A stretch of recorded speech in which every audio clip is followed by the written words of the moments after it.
நமக்கெல்லாம் தெரியும், நம்முடைய புத்தாண்டிற்கு இஸ்லாமிய ஆண்டிற்கணக்கிற்கு ஹிஜ்ரி ஆண்டு என்று பெயர்.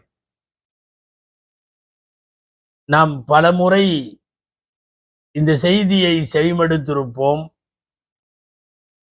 ஏராளமான பெயர்களுக்கிடையில் ஹிஜ்ரி என்கிற மிகவும் பொருள் பொதிந்த அர்த்தச் செறிவான ஒரு பெயர், ஹிஜ்ரி என்கிற பெயரை இஸ்லாமிய ஆண்டிற்கு வைக்கப்பட்டிருக்கிறது. நீண்ட நெடுகாலமாக உலகத்தினுடைய வரலாறு, யாராவது இறந்து போனால் அவர் இறந்து போனதை ஒட்டி அந்த அரசரின் இறப்பை வைத்து ஆண்டுகள் கணக்கிடப்படும்.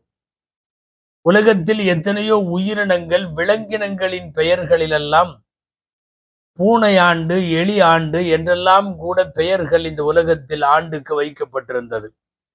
நாம் அறிந்திருக்கலாம், எம்பெருமானார் ஸல்லல்லாஹு அலைஹி வஸல்லம் பிறந்த வருஷத்திற்கு யானை ஆண்டு என்று பெயர், ஆமுல் ஃபீல் என்று பெயர்.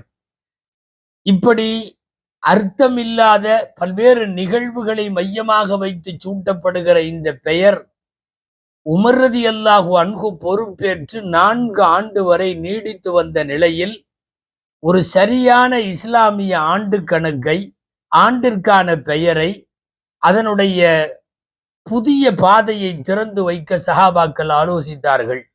ஹதரத் உமர் ரலியல்லாஹு அன்ஹு தலைமையில் நடைபெற்ற அந்த ஆலோசனையில் தான் இந்த இஸ்லாமிய ஆண்டிற்கு ஹிஜ்ரி ஆண்டு என்று பெயர் வைக்கலாம் என்பது முடிவானது. ஆம், பரிசீலனையிலே 4 செய்திகள் எடுத்துக் கொள்ளப்பட்டது என்பதை நாம் அறிவோம்.